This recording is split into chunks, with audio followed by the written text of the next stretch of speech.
Hi, everybody. Welcome to Monday Night Lives. It's 5:30 on Monday, which means we're live, and this is the third last one because when summertime comes, we are going to change times. So, just reminding you, please participate in the poll that is in our group so that we can find the best time for live streams for all of you parents out there. Today we're talking about daily schedules, and they are not a one size fits all. What is necessary for some can be good for others, but it really needs to be customized. Hello and welcome. You are inside the Launching Life with Autism Facebook group, which is for parents who are new to autism. If that's you, you are in the right place. The parents in this group are here because they are struggling with the chaos that autism has brought to their lives. They want to get calm and understand and communicate with their child. I'm your host, Erin Porter. I'm a family autism coach, and I went through that chaos during 23 years of teaching kindergarten, and now I'm on a mission to help parents do the same.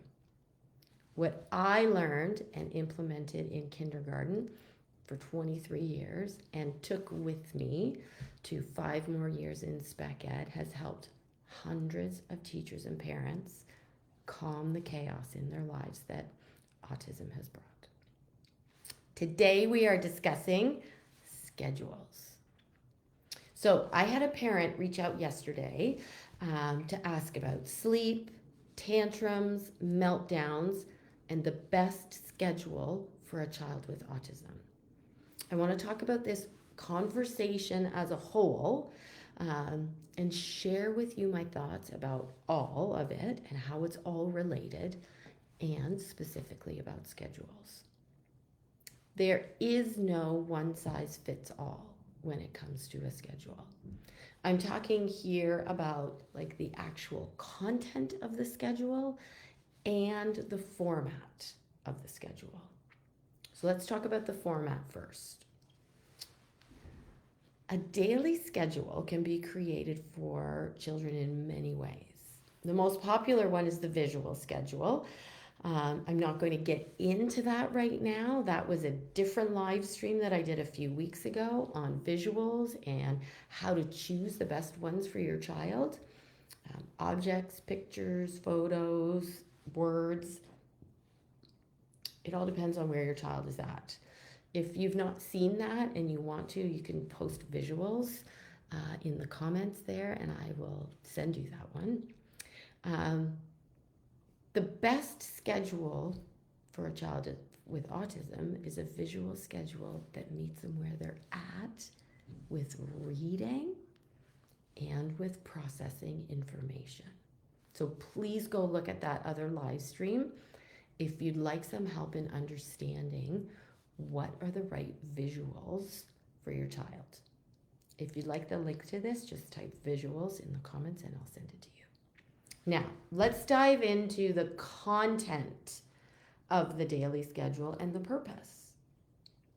Many children with or without autism have reduced levels of anxiety when they know what's coming or they know what's next. Think about this for yourself. If you had to drive somewhere and you didn't know how to get there, you would need directions. Without directions, you'd be left guessing about where to go, where to turn, how long it would take, what time to leave. It would feel a bit stressful and chaotic. Now think about what are the best directions for you? Do you like a paper map? Do you like a Google map? Do you like when your car or your phone talks to you and tells you what to do while you're driving, or do you like a combination of those things? I like following that little blue dot on the screen that tells me where I am, and I rely heavily on the woman inside my GPS to tell me each step. This is a visual schedule. And I've set it up to give me exactly what I need in a way that I can understand and process while I'm driving, which gets me there without being a hot mess. If I arrive calm and happy, then I'm good for what's coming next, because I haven't been fighting with myself while I've been driving about how to get there, or not understanding, or somebody not giving me directions. Your child is the same. If your child doesn't have a GPS for the day, they can be a hot mess. They won't know what's coming. They won't know what's next. They won't know how much time they have for a certain activity. When lunchtime is over, when bedtime is coming. You may say to yourself, well, we have a routine. We do the same things all the time, but that doesn't necessarily mean that your child understands that this is the same thing that's happening every day. It doesn't mean that they're anticipating or processing it. So the best visual schedule is one that informs your child. And the best one for your child is one that informs them in a way that they can understand. This is what I help with parents who I'm working with. So we create visual schedules that are the right visuals for the right purpose, that engage the child so that they are informed, which reduces problem behaviors every time. It's powerful. Like, let's talk about transitions. Do you have difficulty with transitions? The parent that I was messaging with, who inspired this conversation, was asking about meltdowns and tantrums, and said that they usually happen when the tablet is taken away. Well, think about yourself. If you were working on something that you were enjoying and someone came along and took it away and said that you were done, and I don't actually know the circumstances of how this happens in this home, but you would be upset too. But if you knew that you had a certain amount of time and what was coming next, and if that thing that was coming next was awesome, that would be helpful too. But if this was communicated with you with a visual schedule that you could follow and understand, it's likely that problem behavior would be reduced. So when parents are asking me to support them with problem behaviors like sleeping, eating, toileting, reactions to things, I'm always going to tell you it's about addressing what's happening away from the problem behavior or from those times. Like, what are they doing when they're not going to bed? What are they doing when it's not dinner time? What are they doing when there's no problem behaviors happening? Those are the times that we need to look at so that difficult times can be addressed. This is a proactive approach, not reactive.